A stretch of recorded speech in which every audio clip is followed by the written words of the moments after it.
Here the story introduces the major antagonist, the White Lotus Sect. The White Lotus Sect is a famous folk organization in Chinese history. In its early days, the sect's teachings were similar to Buddhism, requiring followers to chant Buddhist scriptures and observe precepts. However, over time, after prolonged dissemination, the White Lotus Sect gradually merged with other folk beliefs, to the extent that it became a patchwork entity. Even the original teachings underwent changes. Some factions of the sect worshipped Maitreya Buddha, while others focused on causing trouble. During the later stages of dynasties when social conflicts intensified, cults were easily able to incite the masses. Using slogans like, protecting the homeland and expelling foreigners, and the White Lotus Sect quickly gathered a large number of followers. At that time, the level of cultural literacy was not high, anyone who could read was considered literate. Moreover, most followers of the White Lotus Sect were from the lower class and impoverished masses.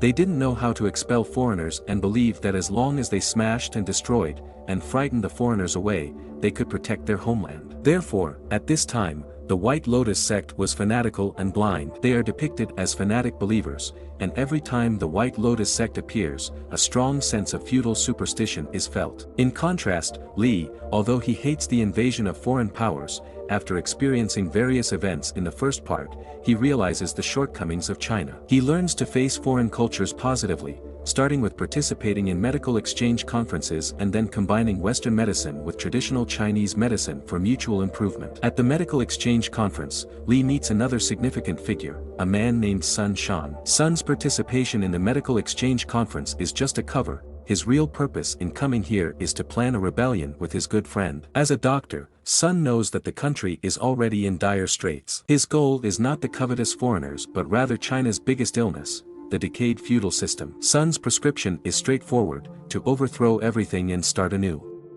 So, the opposing character enters the scene, played by Donnieyen as Nalan, representing the Qin government. Nalan speaks English, is rational, and despite his young age, he sees through worldly affairs. But the more he understands, the more he suffers. Because his position of loyalty to the emperor and love for the country dictates that he cannot rebel against the system. So Nalan says that the common people are like parents to officials, but at this moment, as an official, he alone has martial skills but is unable to comprehend independently. This is why Nalan lets the White Lotus Sect go, understanding that the reason why the common people are rebelling is because foreigners are causing trouble in their localities. So, whenever facing the White Lotus Sect, Nalan does not resort to bloody suppression by the officials and soldiers but instead reasons with them to drive them away. Various forces and ideologies converge, all seeking a way forward for China, but they each have their own prescriptions. Returning to that evening, Nalan receives a telegram informing him of a rebellion being plotted in Guangzhou, led by a doctor named Sunday. Nalan immediately informs his superiors. Meanwhile, the White Lotus Sect begins causing trouble, burning down an English school. Li rescues a group of students from inside and, to prevent the children from being captured by the White Lotus Sect, seeks help from the officials. Nalan observes Li and subtly tests his martial skills. They both fight without concern for their respective positions, engaging in a pure contest of skill. After a fierce battle, heroes recognize each other. When Li tells Nalan that he saved a group of children and wants to take them to the Yamen for protection, Nalan faces a dilemma because the officials are busy protecting foreigners, and even the Yamen itself is unguarded. Rosamund, knowing the officials are helpless, goes to the foreign consulate to temporarily shelter the children there. Now all conflicts converge at the consulate. The White Lotus Sect wants to kill all foreigners, Nalan wants to arrest Sun hiding inside, and Li wants to protect the children. Faced with various conflicts, Nalan still tries to communicate and mediate. After being insulted by the White Lotus Sect and witnessing the arrogance of the foreigners inside, Nalan suffers on both sides. So he devises a plan, to cut off communication between the consulate and the outside world, then allow the White Lotus Sect to enter. After both the sect and the foreigners are weakened, he plans to enter and rescue. This plan aims to achieve multiple objectives, weakening both the foreigners and the White Lotus Sect and capturing the rebel leader Sun. However, any unexpected incidents could damage the relationship between the foreigners and the Qin government, putting Nalan's life at risk. As Nalan anticipated, the White Lotus Sect sneaks in and kills a group of foreigners. Nalan brings soldiers to support, but the only variable is Li. Li overturns the White Lotus Sect and even helps the rebels. After searching but failing to find the rebels, Nalan intends to release the White Lotus Sect, but he is seen by the foreign ambassador. Recalling the foreigner's years of arrogance, Nalan decisively kills him. Li becomes an accomplice to the rebels by aiding Sun, while Nalan kills the foreigner. Now both have no way out. To persuade Sun to leave the consulate, Li uses the pretext of the White Lotus Sect's unrest and prepares to help the officials eliminate the troublemakers. Nalan seems to believe this story and orders his soldiers to take Li and his disciple Quan to the White Lotus Sect's headquarters, where Li's and the White Lotus Sect's grievances will be settled. Facing Li's fists and kicks, the cultists shouted that their divine skills protected them, deeply brainwashed to believe they were invulnerable. Sun pleaded with them not to blindly trust in these divine skills, but nobody listened until they saw foreign guns. The adults regained their senses, but the brainwashed little girl truly believed in the divine protection and, in a panic, the gun of a rebel misfired, and the girl fell into a pool of blood. However, Li didn't want to surrender easily, so he started playing tricks, pretending to be possessed by the real god of war and even invoked Taoist immortals. The leader of the White Lotus Sect couldn't sit idly by, so once the real experts took action, it was clear whether they had skills or not. After a few simple moves, Li realized that the leader of the White Lotus Sect was just a martial artist with some skills, and his so-called divine protection was simply a steel plate placed on his chest. So Li revealed his own identity. His reason for doing so was also to break the superstition of the White Lotus Sect members, letting them know it wasn't the real god of war but Li who defeated their leader. The White Lotus Sect was now effectively destroyed, but as the rebels prepared to meet up with Sun, they discovered that their roster was missing. To prevent it from falling into the hands of the Qin government, they had to go back and destroy it. Nalan, belatedly realizing the situation, intercepted Li. In the midst of this struggle, the rebel leader was unfortunately shot and killed.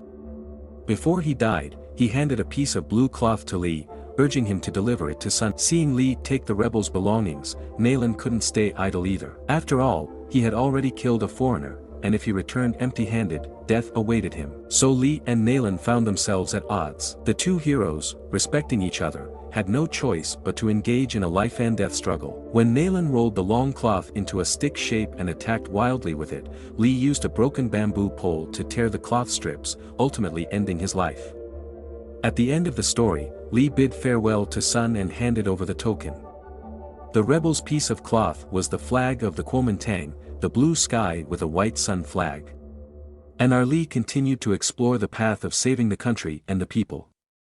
Sun also lived up to his comrades' expectations. In 1911, he launched the Xinhai Revolution, overthrowing the corrupt Qin government and ending over 2,000 years of feudal monarchy and dynasties in China. And our Grandmaster continued to explore the path of saving the country and the people. The last story takes place during the time of the Eight-Nation Alliance, when representatives from 8 countries have arrived in Beijing. With each harboring their own intentions for China, the decrepit Qin government is at a loss. Empress Dowager Cixi consults her ministers on how to assert authority over the foreigners. One minister suggests holding a lion dance competition to showcase the might of the Qin Empire, while also encouraging martial arts practice and uplifting morale internally. Empress Dowager Cixi thought it feasible at first listen, setting the tone for the story. In order to win the coveted Lion King gold medal, martial artists from all over the country begin to flock to the capital, including Li. However, his purpose isn't to compete. He visits his father's clinic and, with his relationship with Rosamund now confirmed, he must find a way to convince his father to approve of their marriage. Yet, the capital is now chaotic, with several factions of martial artists vying for dominance, notably led by Zhao. Zhao is straightforward, a ruthless local kingpin hungry for the Lion King title. He prepares early, buying off those he can and using force to intimidate those he can't into withdrawing from the competition, including Li's father's clinic. Li's father's skills, as one of Guangdong's top 10 fighters, are also remarkable, but in Zhao's team, there is one named Seven, whose leg skills are extremely outstanding. When Li arrives, he finds his father already injured by Seven. As both father and son are honorable individuals, they have no intention of seeking revenge. They stop their disciples from seeking retaliation to avoid causing trouble for the authorities. Li thinks the matter is resolved, but the next day, street fights erupt as martial artists from across the country brawl for the prestigious title. Disgusted by the violence and competitiveness, Li intervenes to stop the bloodshed.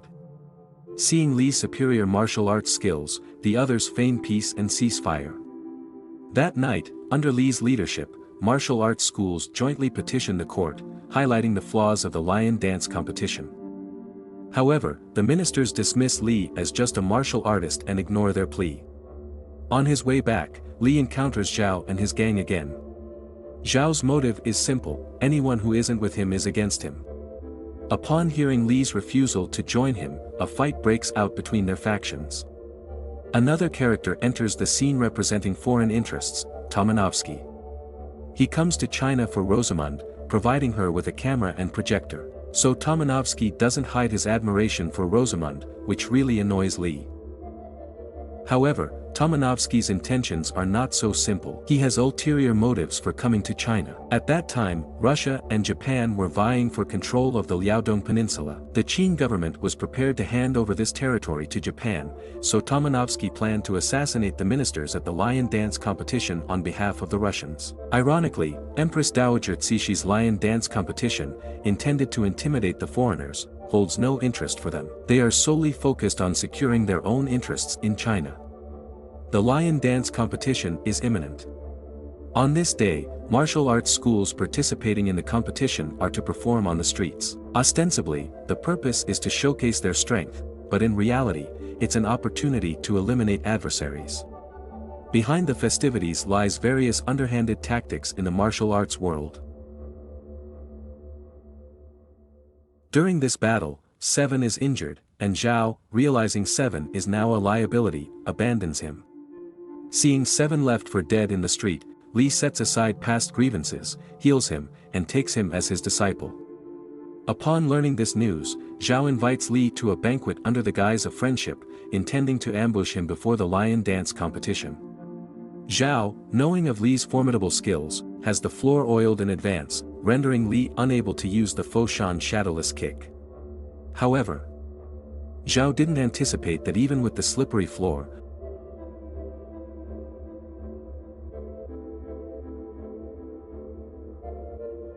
Li would defeat all his enemies and escape. As Li safely returns to the clinic, Rosamund approaches him with a solemn expression. On the day of the performance, a foreigner is found dead in an alley, coincidentally captured by her camera.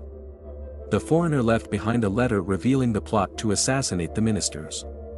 To thwart the foreigner's plan and save the ministers, Li decides to participate in the lion dance competition, despite his initial reluctance. Like the initial trial, it descends into chaos, with various weapons employed. Meanwhile, Rosamund aims her camera at Tomanovsky's viewing stand on the city wall. When Tomanovsky notices Rosamund's actions, he realizes their plan has been discovered and rushes to kill her. Tomanovsky implies that even if the Chinese people currently don't want to be ruled by foreigners, with time, they will discover the benefits. Rosamund's response to this is resolute: Chinese affairs should be decided by the Chinese people themselves. Meanwhile, Li faces attacks from Zhao. In an instant, a dozen thugs armed with knives attack, causing the wooden structure to collapse. Seeing an opportunity, Zhao tries to grab the gold medal, but unexpectedly, Li appears again like a bolt from the sky. As the cannon fires, the sky lanterns block the bullets, saving the minister from assassination and exposing the foreigner's conspiracy. Reacting swiftly, Tomanovsky prepares to shoot again, but ends up being silenced by his own people. At this moment, Li also obtains the Lion King gold medal. Although he wins the competition, Li's heart is heavy. He believes that obtaining the gold medal isn't a true victory. The court's extravagance and waste in hosting the lion dance competition have harmed the people.